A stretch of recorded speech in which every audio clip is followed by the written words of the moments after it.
Hola amigos, ¿cómo están? Bueno, pues ya estamos en nuestro episodio o capítulo número 6, donde hablamos acerca de los atributos de Dios. Y hoy nuevamente quiero hablar un poco diferente.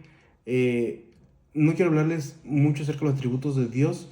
Quiero hablarles de un tema muy complejo, muy difícil de entender, que es acerca de la humanidad de Dios, de la humanidad de Cristo.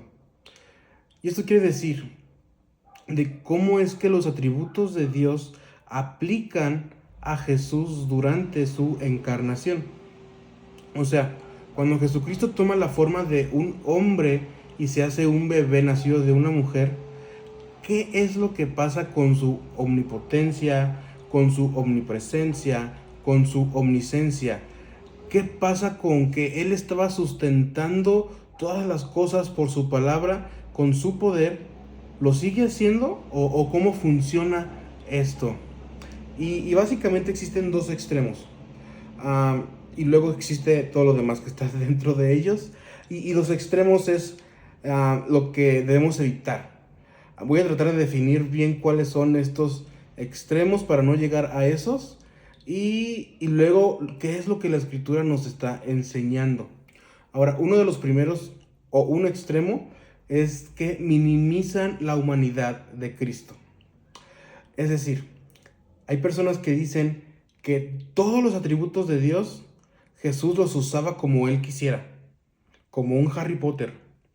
Entonces piensan que Jesucristo iba por allí caminando, iba leyendo mentes por acá y usando sus poderes divinos por acá.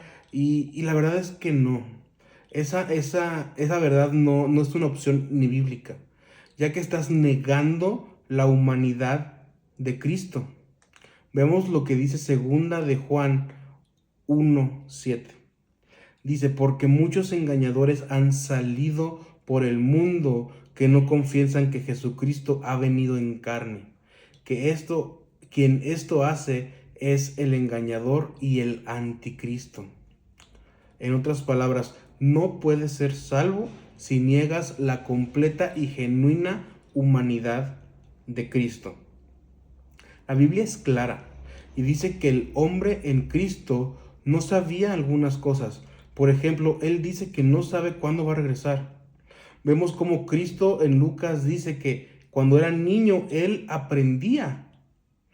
Y aparte también en Lucas también podemos ver que durante el ministerio de Cristo él hacía sus milagros en el poder del Espíritu Santo. Hebreos 5, 7 y 8 es un texto muy importante para el estudio acerca de la humanidad de Dios, la humanidad de Cristo. Dice, y Cristo en los días de su carne, ofreciendo ruegos y súplicas con gran clamor y lágrimas al que le podía librar de la muerte, fue oído a causa de su temor reverente, y aunque era hijo, por lo que padeció, aprendió la obediencia. Aquí no solamente podemos ver que él aprendió obediencia, sino que el Padre escuchó sus súplicas, no porque era hijo, sino porque escuchó a causa de su temor. Es decir, Cristo ganó el favor de Dios con su obediencia, con su perfecta obediencia a la ley de Dios. Cristo realmente vivió la vida perfecta, la que la ley demanda, y vivió la vida que tú y que yo no podíamos vivir. Pero lo hizo como un hombre humano. Tenemos que entender esto. Él no cumplió la ley como Dios, la cumplió como un humano.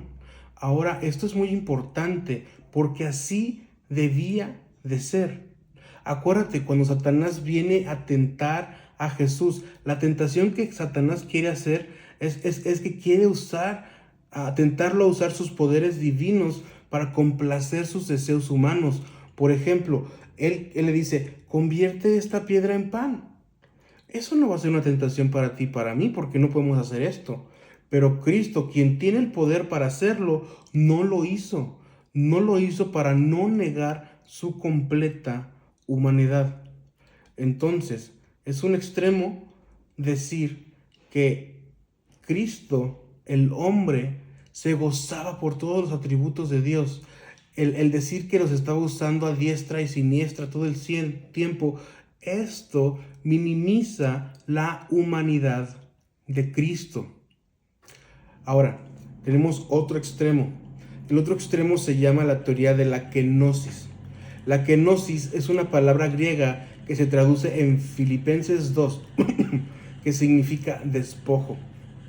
Recordarás o recuerdas o lo puedes ver en Filipenses 2, hay un pasaje donde Pablo nos habla de la encarnación de Cristo, que dice que siendo en forma de Dios, no estimó a ser igual a Dios como una cosa a cual aferrarse, sino que se despojó a sí mismo, tomando forma de siervo, haciéndose semejante a los hombres. Entonces, existen los que dicen que cuando Cristo se encarnó, de que Él voluntariamente decide ponerle pausa a su parte divina y se despojó, se vació, se le fue todo durante su encarnación. Y esto genera muchísimos problemas teológicos. ¿Por qué? Porque si Jesucristo, por ejemplo, perdiera su omnipresencia durante la encarnación, dejaría de ser Dios. Si se pierde un atributo, ya no es Dios. Bueno, es que lo hizo voluntariamente, decidió no utilizarlo. Pero la cosa es esta, que es omnipresente o no eres omnipresente. Entonces, si no eres omnipresente y no estás en todo lugar, no eres Dios, porque Dios está presente en todo lugar. Entonces, esto no es opción. Decir que Cristo abandonó ciertos atributos durante su encarnación no es opción, genera muchos problemas.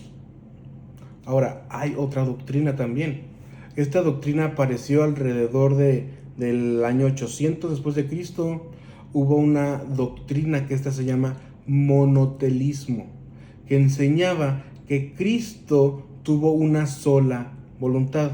Ahora, si vemos unos videos para atrás, vemos que Cristo es una persona con dos naturalezas, una naturaleza divina y una naturaleza humana. Y se debate un poco de que si Cristo tenía una sola voluntad por ser una sola persona, o si tenía dos voluntades debido a que tenía dos naturalezas. El problema es de que si decimos que Cristo solamente tenía una voluntad y decimos que solamente estaba pensando como el hombre Jesús estaba pensando, entonces eso significa que voluntades es producto de persona y no de naturaleza. Que significa que Dios, que es un ser con tres personas, significa que Dios tiene tres voluntades, en vez de una sola voluntad, como enseña la Escritura. Y esto genera muchas dificultades. Entonces, en lugar de decir que Cristo estaba limitado por una persona, es mucho mejor entender de que cuando Cristo se encarnó, solamente agregó la humanidad a su deidad. Y esto es lo que dice Pablo, en verdad, esto es lo que dice Pablo en Filipenses 2. Pues cuando dices, se despojó a sí mismo, explica cómo se despojó a sí mismo. Y dice, tomando forma de siervo. Es decir, que Cristo se despoja al agregar humanidad a su deidad. Pero su deidad nunca fue afectado por eso. La persona de Cristo en singular sigue gozando de todos los atributos divinos por su naturaleza divina. Y aunque en su naturaleza humana está limitado, Él sigue siendo Dios. Entonces, si tú me dices a mí, Cristo fue omnipresente en su encarnación, bueno, si tú me estás hablando de la persona de Cristo, la respuesta es que sí, porque es una persona con dos naturalezas. y su naturaleza divina siempre es omnipresente, aunque la naturaleza humana no era ni es omnipresente. Entonces, realmente el misterio de que Cristo es una sola persona con dos naturalezas es de que cómo era la comunicación entre estas dos naturalezas. De que Cristo, cuando es bebé en su naturaleza humana, no sabe muchas cosas, porque tiene que aprender muchas cosas, mientras simultáneamente en su naturaleza divina, Él está sustentando el universo por la palabra de su poder. ¿Cómo era la comunicación de estas dos naturalezas? Ese es el misterio por el cual nosotros lo adoramos ante la persona de Cristo. Cristo es una persona única y vamos a tener toda la eternidad para adorarlo. Pero es muy importante afirmar, Cristo es una sola persona con dos naturalezas. Una naturaleza divina con todos los atributos de Dios que nunca fue limitado ni afectado por la encarnación cuando Cristo agrega una naturaleza humana a su deidad. Espero que esto te haya ayudado un poco. Sé que es un tema muy difícil. Traté de desmenuzarlo lo más que pude en un par de minutos, pero si quieres platicar un poco más de eso, escríbeme y con mucho gusto platicamos. Nos vemos.